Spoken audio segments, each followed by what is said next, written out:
Who Killed SSR? Chapter 8. At the lab, Sandeep opened the conversation. Abhay, you have been part of many a highway. When I drive on them, they are shiny and smooth. But within a few weeks, I see nothing but potholes. What really happens? Abhay smiled and replied, that's because it is intentionally laid out bad. After all the kickbacks to the officials, the contractor hardly has any money left to do quality work. The road hardly lasts one season. And you know how it rains in these parts. It's like the heavens are pouring their hearts out. Why would they intentionally lay bad roads? Does it not ruin the vehicles that ply on them? What about danger to life and limb and loss in productivity due to hitting a ditch or falling into a manhole? Abhay smiled. Are you that naive? If roads are built well, how will everyone earn money? I still don't understand. Okay, take one scenario.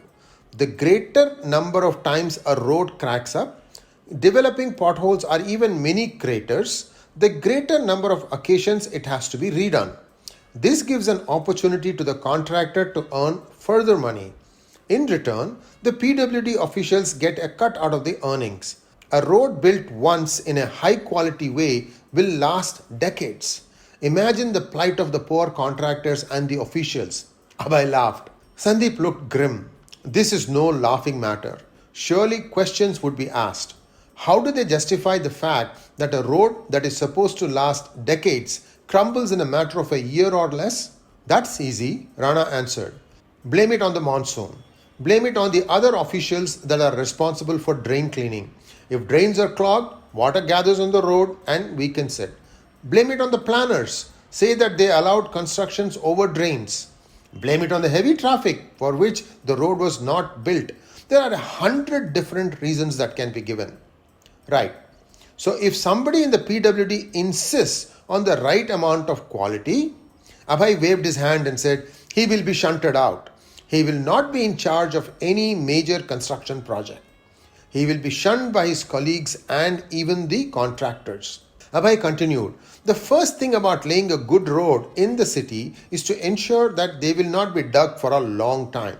For this, one must put a lot of pipes on either side of the road, about a foot deep in the ground, and also connect them across every 20 meters or so.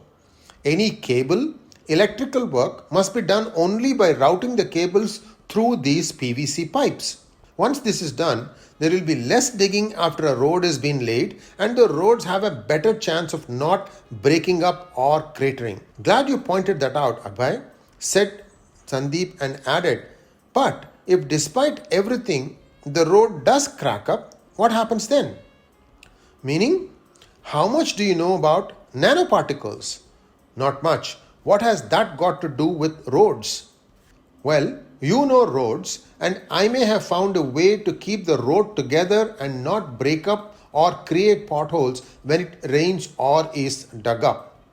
Abhay Rana gazed at him, bewildered for a moment. He said, before we discuss this matter further, may I ask you something? Sure. You are a successful actor, among the most bankable in Bollywood. You are part of the biggest production banners. Correction. Sandeep chipped in. The biggest banners of Bollywood won't take me. This is because one has to be part of their cozy, you scratch my back, I'll scratch yours club to be considered for roles in their films. I have refused, but that has not angered them as much as the fact that I made it big despite not being their camp follower. Very well, point taken. My question is, what the hell are you doing venturing into road building technology? Two reasons. The first is that stardom is temporary. A few flops and you can be out for good. Also, the days of big money are gone once you advance in age. I need to invest in something that will keep me financially secure for the years to come in my life beyond Bollywood.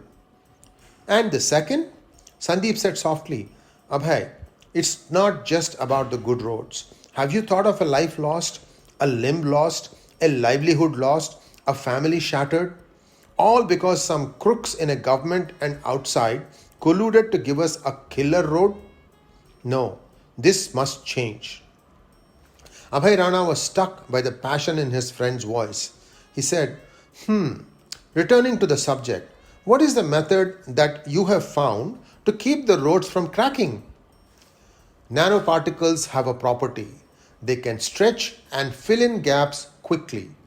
What if we build a road that is porous to allow rainwater to seep through and mix the tar with nanoparticle compound that we will develop which will keep the road together? Idea to acha hai, but how will you build the stretching property? A road can break up for any number of reasons. If an extremely heavy truck goes over it, it could break the tar up. Well, assume for now that the roads we are planning are for the routine traffic, not the main roads. We can't solve all problems at once. 90% of the roads are last mile roads connecting households. Let us concentrate on this segment. Have you given thought to how you are going to create this nanocomp? Abhay was already in jargon mode to indicate that he was referring to nanoparticle based compound. I have done some research, but you are the domain expert. I am hoping that you can crack this. At this time, I am thinking that rubber can be used as a stretch compound. Here, let me show you. They walked out to the backyard and Abhay could see rubber samplings shaded by an asbestos roofing with open space for the wind to go through. I got these imported from Malaysia. They have the best rubber in the world, Sandeep grinned. But won't your idea be expensive? I am thinking that to make the road porous, one has to put a mesh at the bottom layer to hold it together and still have a way to stay strong. They did not realize that it was past noon. They had begun to feel hungry. The driver had brought some fast food so they could eat and ideate. The next 3 days were intense as the two friends bounced around a lot of ideas. A basic workable structure was taking shape. It had the potential of revolutionizing the entire roadscape of the world. End of chapter 8.